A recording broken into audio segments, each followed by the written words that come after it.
want to introduce our next speaker. Elby Jones is the Green Cities Program Manager for Forterra.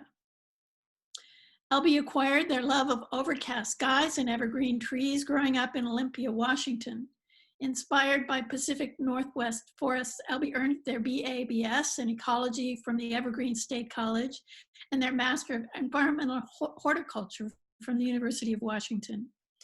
Elby has spent much of their career working to restore parks and natural areas throughout the Puget Sound and connecting people to the ecosystems around them. In their free time, Elby enjoys rock climbing, growing and foraging food, long backpack trips, urban kayaking, cycling the city, and adventuring with their partner and motley pack of dogs.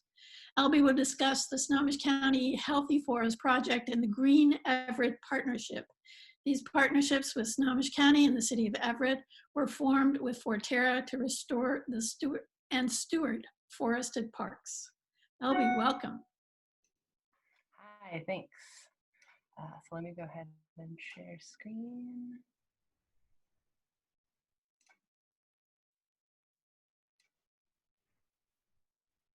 Can everyone see that okay? Okay.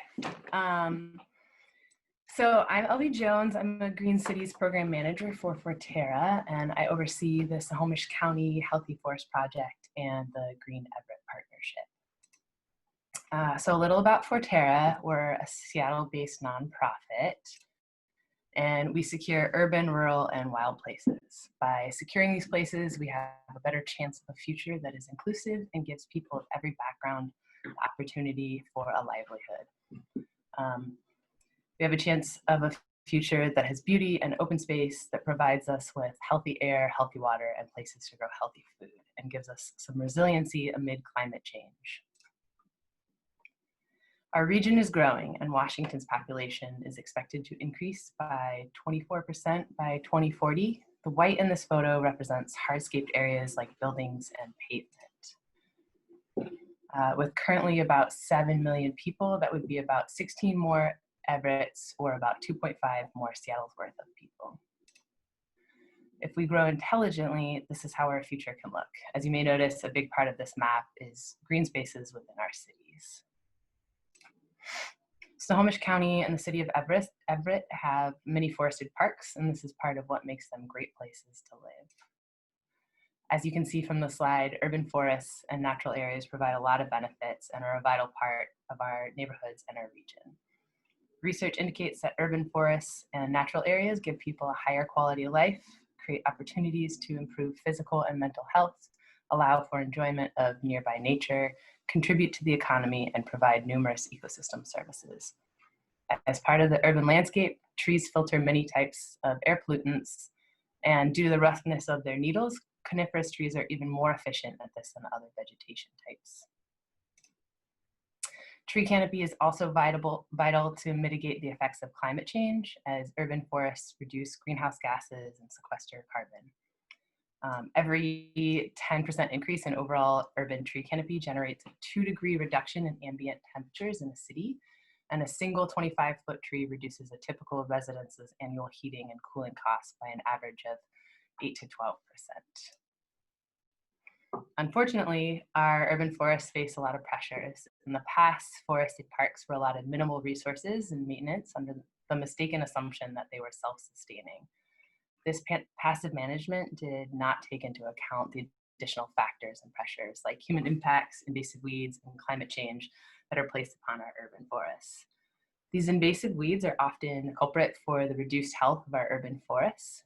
Climate change is not only negatively impacts the health of our native trees and plants, it exacerbates the spread and success of invasive weeds.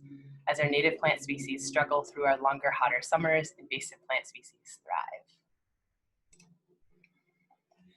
Invasive plants are aggressive, introduced plants that cause harm to human health, the economy, and/or the environment. They may reach parks from nearby landscaping, improper yard waste disposal, or seeds spread by people, pets, or birds, and they thrive in areas that have been disturbed or are under pressure from human impacts. Once in a park, these invasive weeds aggressively outcompete native plants for resources like sunlight and water. After decades of invasion, natural areas become overrun by aggressive non-native weeds. In many areas, the only thing left is a monoculture of invasive plants that will not allow native species to grow back on their own. The result is what biologists call an ecological dead zone of dead trees and vegetation buried in ivy and other invasive plants. So this is an example of an unhealthy urban forest that has been overtaken by invasive English ivy. As you can see, there's very little plant diversity here. It's just a big blanket of ivy. This is the exact same spot after a few years of restoration and volunteer stewardship. In this photo, there's a diversity of plant species and the trees are thriving as opposed to the earlier picture of the English ivy monoculture.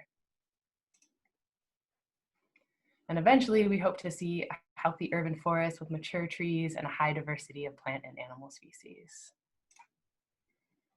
If we do nothing to address the pressures and problems faced by our urban forests and natural areas, we risk losing a very important community asset.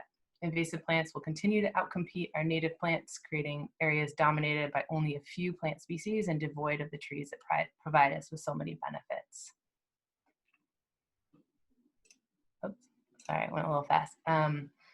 We have an opportunity to reverse this trend by removing invasive plants, planting native trees, shrubs, and ground covers, and providing long-term maintenance and stewardship of urban forests and natural areas.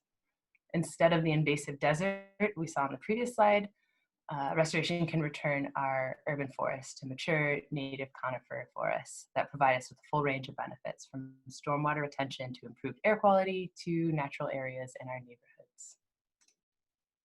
The solution is community-based stewardship programs, which work to restore parks and habitat to healthy, functioning natural areas. On that note, I will talk a little bit about our Green City partnerships. So the Green City Partnership programs started with the largest program in Seattle in 2005, which sparked the interest of other nearby cities, and we began replicating the model. Over the next 10 years, we had created 8 Green City Partnership programs. Then we saw a spike in growth over the next 2 years, adding 5 smaller cities like Snoqualmie, and in more resource-constrained cities in South King County that experienced disparities in multiple health and social indicators. Our most recent additions in 2019 include Issaquah, Shoreline, and our first county, Snohomish County. So it started out as a pretty wild and ambitious idea for Seattle, has grown to a nationally recognized model, creating a connected network of healthy urban forests across the Puget Sound region. This sort of strategic, dedicated restoration effort is not happening at this scale in other parts of the country. So by restoring these forested parks, we're improving quality life, connections to nature, and the long list of benefits that forests provide, from clean air and water to personal, mental, and physical health. The Green Cities program is what we call a community-based stewardship model that intentionally engages community members in this work. The model also works in partnership with city and county government to ensure programs are integrated into their operations. Part of this community-based stewardship involves dedicated and trained volunteers we call forest stewards. The Forest Steward program has been a key component of the success of our partnerships. By allowing our most dedicated volunteers to step up into a leadership role, we can reach more parks, engage more volunteers, and restore more acreage than we would otherwise be able to. Our stewards are trained in restoration practices and select a park they care about, where they help create and implement a site plan and rally their community to volunteer to help to get the work done. We also get sponsorship from local businesses like Experience Momentum Physical Therapy in Linwood, as well as larger corporations like Boeing. Often all sites are not appropriate for volunteers to work in, though. In these cases, we hire professional crews for tough projects and activities that volunteers are not allowed to do, like working on steep slopes, applying herbicide, or using power equipment. There are 4 major components of establishing these programs. First, we identify priority parks and natural areas and do an assessment of forest health conditions of the identified forested areas. Then we do community outreach and engagement to guide project prioritization and implementation.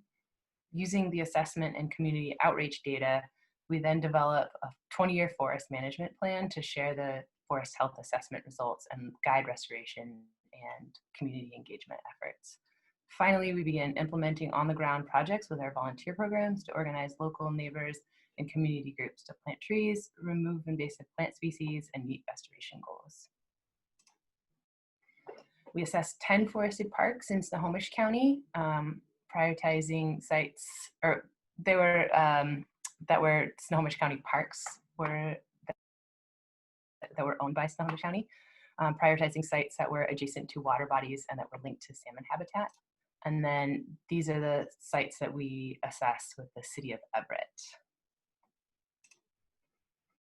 Baseline ecological data was collected from identified parks using rapid assessment data collection protocol called the Forest Landscape Assessment Tool, or FLAT for short, which was developed by the Green Cities Research Alliance. The green squares at the top represent a high native plant diversity, whereas the bottom, the pink and purple squares, have low native plant cover. The column on the right represents a high invasive species present. Based on the data we collected, we can determine what restoration activities are needed, whether it's a lot of invasive species removal or just maintenance and monitoring if it's a really healthy forest. The first step on any site is to eliminate the threat of invasives by cutting the invasive vines off the trees and removing invasive plants from the understory. Phase 2 involves follow-up weeding and the planting of native trees and shrubs. Phase 3 is more weeding, as well as mulching to suppress additional weeds, and supplemental watering to help young plants survive our increasingly long, hot summers. Finally, Phase 4 is monitoring for any new invasives that may try to establish. When measuring performance, we look at how many acres we put into restoration, number of trees planted, total number of hours worked, dollars spent, and cost per acre. So what you can do is come to a work party, and we are currently, due to COVID, a lot of those are on hold at the moment. We're hoping to start those back up in 2021. We also host periodic free public workshops to learn about local habitats and native plants. You can become a forest steward where you get training and you can learn about Northwest habitats and ecology and learn a lot more about the restoration of your local parks. And that is it. Thank you, Elby. I know that we are all thinking about, already thinking about how we can help in this kind of program.